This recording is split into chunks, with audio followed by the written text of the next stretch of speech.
Olá, seja bem-vindo, seja bem-vinda ao canal Matemática Superior. Hoje nós vamos para a aula 13. Na verdade, essa aula está sendo gravada. Hoje é dia 29, na sexta-feira. Essa aula 13 aqui, ela está programada para segunda-feira, dia 1º do 11, mas como está sendo feriado na nossa cidade, então eu vou estar deixando essa aula gravada para vocês terem acesso. A partir de amanhã, dia 30, vocês já podem estar conferindo esse conteúdo lá no canal. Então, no capítulo 5, a gente vai falar a respeito de ajuste de curvas. Então, a gente estava falando a respeito de interpolação, a gente viu os polinômios de Lagrange, nós vimos Lagrange, né? E vimos os polinômios de Newton para interpolar pontos tabelados. Então, aqui nós vamos permanecer na mesma direção, falando a respeito de ajuste de curva. No sentido, qual que é a diferença desse ajuste de curvas que a gente vai fazer aqui para os dados que a gente fazia interpolação no capítulo anterior. Então, no capítulo anterior aqui, nós vimos como obter uma função, né? Essa função aqui que interpola uma curva dada em um certo intervalo. Ou seja, a gente viu as duas interpolações que eu citei aqui para vocês, de Lagrange e de Newton. Contudo, a interpolação não é aconselhável quando? Então, tem dois poréns aqui para a interpolação, que a gente pode utilizar ajuste de curvas e não interpolação, que a gente estava usando. Então, quando é preciso obter um valor aproximado da função em algum ponto fora do intervalo que a gente tem nas tabelas, né? Ou seja, quando você quer extrapolar a questão dos dados tabelados, e os valores tabelados são resultado de algum experimento físico ou de alguma pesquisa. Por quê? Porque nesses casos esses valores poderão correr erros, né, inerente em geral do processo de medida, que eles não são previsíveis. Então, quando a gente pega o polinômio suponha que você tinha alguns pontos, então o polinômio vai se adequar aqui nesses pontos, mas se você quer extrapolar, pegar um experimento, pode ser que os dados do experimento a partir daqui ou antes daqui, por exemplo, esses dados aqui, eles não sejam coerentes igual os dados medidos nesse intervalo. Então, esse é o motivo. Então, como é que funciona o ajuste de curvas? Na aula de hoje a gente vai falar a respeito da ajuste linear, e a próxima aula, que será na quarta-feira, dia 3, a gente vai falar do ajuste parabólico. Então, para começar, o que eu vou pegar? Eu vou pegar um conjunto de pontos, né, um conjunto de dados, eles vão ter n pares do tipo xy, obtidos numericamente ou experimentalmente.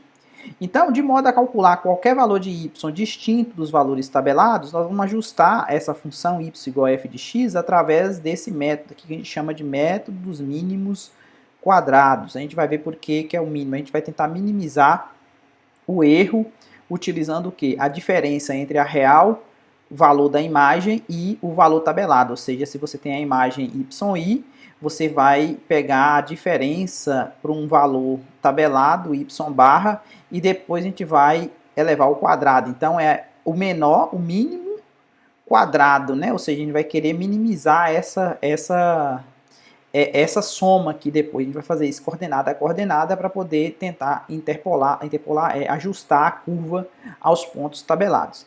Então, a gente vai ver com mais detalhe esse método do mínimos quadrados mais para frente. Considere uma equação relacionando a variável y com a variável independente x, dessa maneira, tá vendo? Y barra igual a f de x, onde esse y barra aqui, ó, ele indica que é o valor aproximado do y verdadeiro, ou seja, da real imagem, né? Ou seja, a função é y igual a f de x, então esse y aqui é o valor real. E quando você tem y barra igual a f de x, esse camarada aqui é o aproximado. O y barra é o aproximado. Então, nós queremos encontrar essa função, y barra igual a f de x, cujo desvio em relação aos valores de y, ou seja, a diferença entre o real valor de y e esse valor aproximado, que eu estou chamando aqui de ΔI, esse desvio vai ser definido dessa maneira, ou seja, a diferença entre o valor real e o valor aproximado. Então, por uma questão de conveniência, nós vamos trabalhar com desvio quadrático, ou seja, minimizar essa função diferença aqui e minimizar a função quadrática dela. Se esse aqui é mínimo, esse aqui também vai ser mínimo para esse. Então, por conveniência, a gente vai utilizar o quadrado aqui. Então, essa função y barra igual a f de x, ela é a que melhor ajusta os pontos x, y dados, é aquela que minimiza o somatório. Então, se você tiver o menor somatório possível, significa que seu y barra é o melhor possível, porque a diferença, lembrando que o ΔI, que é exatamente esse camarada aqui, né, ao quadrado, ele é o quê? Se ele for o menor possível, então significa que esse y barra aqui é a melhor aproximação que você tem para o y igual a f de x original. E como que a gente minimiza? Lá do cálculo 1, vocês lembram que quando você quer encontrar o mínimo de uma função, a gente pega a derivada e olha o ponto crítico dela. Então a gente vai pegar essa função s, né? A gente vai derivar ela, logicamente as variáveis que a gente vai ter aqui, a gente vai começar a ver a partir daqui, vai ser os coeficientes da função, no caso aqui a linear que a gente vai ver na aula de hoje, e na próxima aula os coeficientes da parabólica, que vão ser 3. Então, para o ajuste linear, como é que a gente vai colocar essa teoria, né, da derivada dessa diferença de diferenças quadráticas, né? Ou seja, yi menos y barra ao quadrado, eu quero minimizar isso aqui, então eu quero derivar isso aqui e ver onde que isso aqui vai ser zero, para poder encontrar o modelo perfeito, né? Para poder achar o ponto de mínimo. Então, o objetivo da aula de hoje é falar a respeito do ajuste linear. O ajuste linear, você vai pegar os pontos tabelados e vai tentar pegar uma reta que passa o mais próximo possível desses pontos. Então, o que acontece? A equação da reta, a equação linear, a gente sabe que tem duas constantes, né? Ou seja, o A0 e o A1, que são os parâmetros da minha reta. Então, eles são os coeficientes a serem determinados pelos métodos mínimos quadráticos. Então, para minimizar, o que eu vou fazer? Eu vou ter que pegar a derivada parcial de S. Logicamente, esse S aqui, ó, quando você colocar esse y barra, ele vai entrar aqui, né? O seu y barra vai entrar aqui. Então, y menos o y barra ao quadrado, eu vou ter duas variáveis, as variáveis A0 e A1. Então, aqui eu vou pegar o quê? Eu vou pegar as derivadas parciais iguais a zero. Ou seja, isso aqui lá do cálculo 2 a gente viu que para poder calcular ponto de máximo e ponto de mínimo, usar o teste da derivada segunda ou da hessiana, a gente precisa, aqui seria o quê? Seria o equivalente a ter um plano tangente paralelo ao plano XY, né? Comparando lá no curso de cálculo 2 que a gente viu. Então, a condição de minimização do somatório do desvio quadrático é dada por essas equações aqui, ó. Ou seja, eu preciso que a derivada parcial de S em relação a zero seja zero e a derivada parcial de S em relação a 1 seja zero também. Então, vou fazer a derivada parcial da equação 5.3, lembrando que a equação 5.3 é essa equação aqui, né? Vou fazer essa derivada 5.3 da equação 5.1, ou seja, eu vou derivar parcialmente isso aqui, colocando o y barra aqui no lugar dele.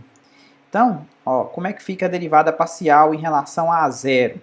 Então, a derivada parcial de S em relação a zero, ou seja, esse S aqui é exatamente o somatório dos ΔI quadrado. Aqui eu tenho a derivada de uma soma, a gente sabe que a derivada da soma é a soma das derivadas, né? Mas aqui o que acontece? Eu coloquei a expressão, quem que é o ΔI quadrado, ou seja, é isso aqui, tá vendo?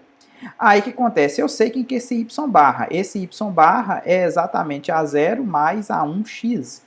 Então, tá vendo que eu coloquei ele aqui, ó? Esse camarada aqui, ele é exatamente o yi barra, né? O sinal de menos aqui eu já desenvolvi, né? Por isso ficou os dois negativos. E aqui eu sei que a derivada da soma é a soma das derivadas. Então, o que acontece? Como é que eu derivo isso aqui, ó? Como é que eu derivo? Isso aqui eu utilizo a regra da cadeia, ou seja, é a derivada em relação a A0 de quem? De yi menos A0 menos A1 xi ao quadrado. Como é que eu derivo isso? Esse 2 vai cair, né? Conserva de dentro, menos A1xi, vezes, ó, o 2 caiu, subtrai 1, né? Ou seja, vezes a derivada lá de dentro. A derivada lá de dentro em relação a 0 é menos 1.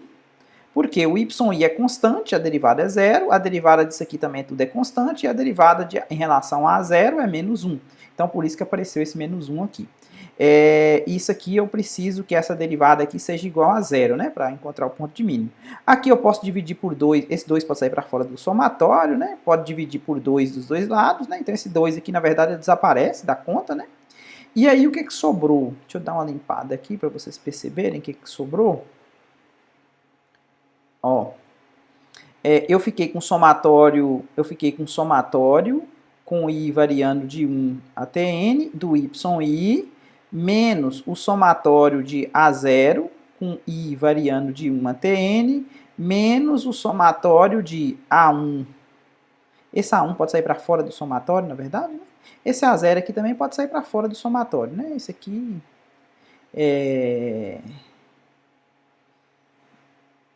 Deixa eu colocar esse a0 aqui para fora do somatório. Então vai ficar menos a0, somatório de 1, né? Com i variando de 1 até n. E aqui ficou o somatório de quem? O a1 saiu para fora, aqui sobrou quem? Sobrou só xi, com i variando de 1 até n, isso aqui igual a 0. Então, esse camarada aqui, eu escrevi aqui, tá vendo? O somatório de 1 com i variando de 1 até n dá n. Então, dá n vezes a0. Então, ficou somatório com i variando de 1 de yi, menos n vezes a0, né? Porque esse somatório aqui vale n, porque é 1 mais 1 mais 1, n vezes, né? N vezes. Então, dá n. E esse aqui ficou menos a1, que multiplica somatório de xi igual a 0, com i variando de 1 até n. Então, aqui eu só simplesmente peguei esse camarada aqui e passei para o outro lado, né? Eles ficaram positivos, tá vendo? E o yi, o somatório do yi ficou quietinho aqui. Então, essa aqui é a derivada parcial em relação ao que a gente encontrou quando a gente pegou a derivada parcial de S em relação a A0 igual a 0, gerou essa equação aqui. Agora eu vou fazer essa outra aqui. Agora eu vou derivar parcialmente em relação a A1. Quando eu derivo parcialmente em relação a A1, olha o que vai acontecer. É a mesma coisa, derivada da soma, soma das derivadas. Esse 2 vai cair para cá, tá vendo? Aí, só que agora eu vou derivar parcialmente em relação a A1. Ou seja, a derivada desse aqui vai ser a derivada de dentro, né? A derivada desse vai ser 0, a derivada desse vai ser 0, e a derivada desse aqui em relação a A1 vai dar menos xi, né? Porque a derivada é em relação a A1. Então, aí ficou menos xi, tá vendo? Aí, o que acontece? Vou dividir por 2 também dos dois lados aqui, ó. Esse 2 vai embora. E aí, o que sobrou? Ficou um somatório do yi, menos esse com esse vai dar n vezes a0, que a gente já viu, né? E esse com esse aqui vai dar menos a1, que pode sair para fora do somatório, e aí vai ficar um xi vezes um xi, vai dar um xi quadrado. Beleza? Então, isso aqui com i variando de 1 até n, aqui também com i variando de 1 até n, isso aqui igual a 0. Aí, o que eu fiz? Eu deixei... Cadê? Ah, tá. Tem que multiplicar esse xi aqui, ó. Na verdade, ele multiplica vezes esse, e esse aqui multiplica vezes esse também. Então, na verdade, aqui é um xi vezes um yi vezes um xi, e aqui, na verdade, não dá isso aqui, não. Isso aqui vai dar... O A0 pode sair para fora, né? O A0 pode sair para fora normal, e aí vai ter um somatório de um xi, com i variando de 1 até n. Então, o que eu fiz? Eu peguei esse pessoal aqui, passei para o outro lado, tá vendo? O A0 vai ficar positivo, o A1 vai ficar positivo, eles estão aqui, tá vendo? E o xi vezes yi, esse termo aqui, eu mantive ele do lado dele, né? Ou seja, com o mesmo sinal. Então, o que acontece? Eu consegui essa equação 5.6, que advém do fato da derivada parcial de S em relação a A1 ser 0, e essa equação 5.5 aqui, ó, que advém do fato da derivada parcial de S ser em relação a 0 ser 0, isso forma um sistema de equação, as duas, olha para vocês verem. Isso forma um sistema de equações nas variáveis x0, ou x0, ó, a0 e a1, e aí você pode utilizar o quê? Essas fórmulas aqui, ó, para poder resolver quem que é o a0 e quem que é o a1. Aí você fala, nossa Deus, que trambolho, né? Que coisa esquisita. Mas só que isso aqui não é tão esquisito, não, porque elas podem ser confusas, mas na verdade ela é a solução desse sistema linear aqui, ó. Esse sistema linear aqui é um sistema linear tranquilinho, 2 por 2, tá vendo? Ó? Os coeficientes do sistema, quem que são? Esse aqui é os coeficientes que acompanham o A0, tá vendo? Esse aqui são os coeficientes que acompanham o A1. E esse aqui são os termos independentes. Então, na verdade, isso aqui é um sistema da forma AX igual a B, por exemplo. Onde esse A é quem? É N somatório de xi, somatório de xi e somatório de xi quadrado. Esse é o A. O x, que é a variável, é o A0, A1, que eu não sei quem é, minha solução. E o meu B, que é o termo independente, quem que é? O somatório do yi e o somatório do xi, yi.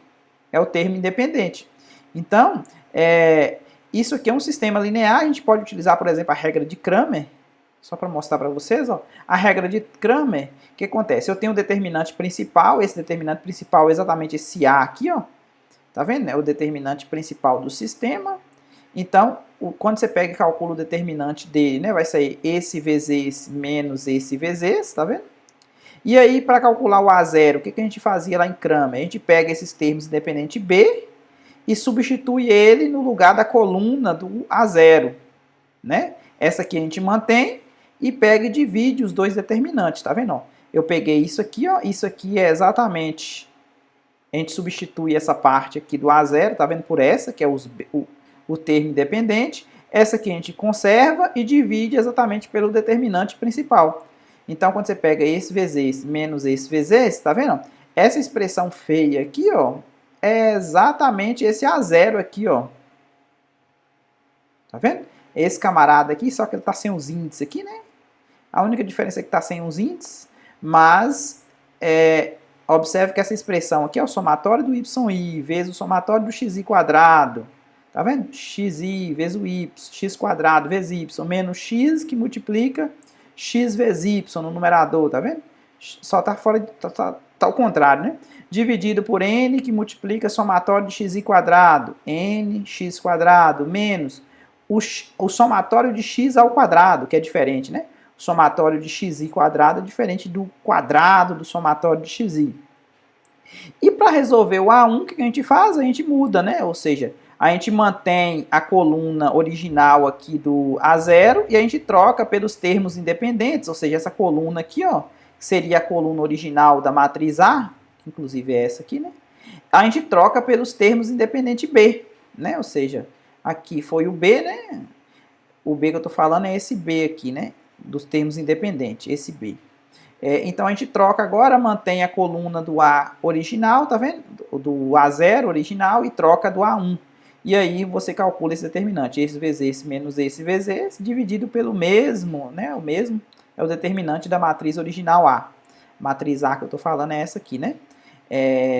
Então, observe que é n que multiplica x vezes y, ó, n que multiplica x vezes y, menos somatório de x vezes somatório de y, tá vendo? Mesma coisa. E aqui é o determinante principal. Então, é exatamente igual às fórmulas que poderia parecer aqui vinda de outro mundo, mas na verdade não são fórmulas vindas de outro mundo, né? Ou seja, são simplesmente a solução de um sistema linear do tipo utilizando a regra de Cramer 2×2. Bom, essa teoria para ajuste linear, aqui eu tenho um exemplo. Pediu para ajustar uma função linear pelo método dos mínimos quadrados aos seguintes valores numéricos. Então aqui eu tenho, por exemplo, eu tenho 4 pontos, né? Ou seja, 0, 1,2, 2,5 e 3,7. Aqui eu tenho as imagens, ou seja, esses camaradas aqui são os y barra, que eu estou querendo aproximar eles, ou seja, a imagem do 0 é esse aqui, a imagem do 1,2 é esse, a imagem do 2,5 é esse, a imagem do 3,7 é esse. Então, para poder resolver isso aqui, para utilizar os coeficientes, olha o que a gente precisa. A gente precisa calcular o A0 e o A1. Para calcular o A0 e o A1, eu vou precisar o quê? Eu vou precisar do somatório de y, somatório de x, somatório de x vezes y, somatório de... se eu tenho o somatório de x, eu vou ter o somatório de x ao quadrado, mas eu não vou ter o somatório de x... esse aqui eu não vou ter, né? Então, eu vou ter que fazer esse aqui, vou calcular o x ao quadrado primeiro, e depois somar. Então, eu preciso desses camaradinhos aqui, ó. Eu preciso do somatório de x, eu preciso do somatório de x quadrado. Eu tendo esse aqui, ó, depois eu consigo fazer esse aqui, né, que eu vou precisar. Beleza? Eu tendo esse, eu consigo fazer esse aqui depois, e aí acho que só esses 4 aqui é suficiente para poder a gente fazer. Então, vamos lá. Ó, quem que é o x? São os 4 valores, eu preciso da soma deles, ou seja, eu fiz a somatória dele aqui, coloquei na última linha. Quem que é o y? São esses 4 imagens aqui. Eu preciso da soma dos y também, coloquei aqui. Quem que é o x ao quadrado? Eu peguei cada coordenada dessa aqui, ó, cada abscissa elevei ao quadrado, coloquei aqui e somei, que eu vou precisar. O que é o x vezes y? Você multiplicar esse vezes esse, né? Esse vezes esse, né? Para todos os pontos. Coloquei aqui e depois somei. Então, nesse caso aqui, eu tenho que o n é 4, porque são n pontos. O somatório do xi deu 7,4, o somatório dos y deu 1,149, o somatório do xi quadrado deu 21,38 e o somatório da multiplicação do x com y deu 2,6612. Então, agora a gente vai colocar na fórmula. Então, como é que era a fórmula? A fórmula para o A0, só voltando aqui, ó, o A0, quem que era? Era o somatório de x quadrado vezes o y, ou seja, ó, x quadrado é quem? X quadrado é o 21,8, né? Esse aqui é o somatório de x quadrado, vezes o somatório de y, que é exatamente esse aqui, ó, somatório de y, que é esse vezes esse, menos 7,4. Quem que é o 7,4? Esse aqui é o somatório do x vezes o somatório do x vezes y, que é exatamente completa o numerador aqui, ó. X vezes o x vezes y, tá vendo? Dividido por 4, que multiplica xi quadrado, ou seja, 4 que multiplica xi quadrado, esse aqui é exatamente o xi quadrado, né? Menos o somatório do x ao quadrado. Aqui a diferença, ó, da fórmula é o somatório do x ao quadrado. Então, aqui não pode ter erro, né? Ou seja, é o 7,4, que é o somatório do x, que é essa primeira coluna, ao quadrado. Então, fazendo a conta aqui, eu encontro esse valor. O A1 também é colocar as fórmulas aqui, ó, do A1. N, que multiplica somatório de xy, menos somatório de x vezes o somatório de y, dividido pelo mesmo valor. Observe que o denominador, né, esse camarada aqui é o mesmo, né, ou seja, esse 30,76 aqui é o mesmo, né, que vai mudar o numerador. Então, você encontra isso aqui, e aí você vai ter o quê? Lembra que a minha aproximação era A0 mais A1 vezes x, tá vendo? Então, essa reta aqui, ó, inclusive tem até gráfico dela, vamos dar uma olhada. Esse aqui é os pontos, né? A imagem do 0, a imagem do 1, a imagem do 2, a imagem do 3. Essa aqui é a equação da reta que a gente obteve. E aqui tem as duas juntas, tá vendo? Tanto a reta quanto os pontos. Então, essa reta aqui é o que a gente chama de ajuste linear para os pontos tabelados, beleza? Então, o que a gente tinha para poder passar para vocês na aula de hoje é isso. Eu vou deixar também o vídeo do professor Daniel, lá de Januária, que ele fala a respeito também desse tema. Eu vou deixar o vídeo dele no comentário fixo, né, na descrição desse vídeo, para vocês estarem assistindo. Lá ele faz no Excel também, é uma maneira mais rápida de fazer as contas, preencherem, né? E também fala a respeito do erro também que a gente pode estar cometendo, ou seja, essa diferença aqui, ó, tem como estatisticamente a gente determinar, utilizando desvios e tal, para saber a precisão de que esse ajuste linear, o quão que ele é bom. Então ele fala mais de detalhes isso aqui no vídeo dele que eu vou estar deixando para vocês assistir. Beleza? Até quarta-feira, fiquem com Deus, até mais.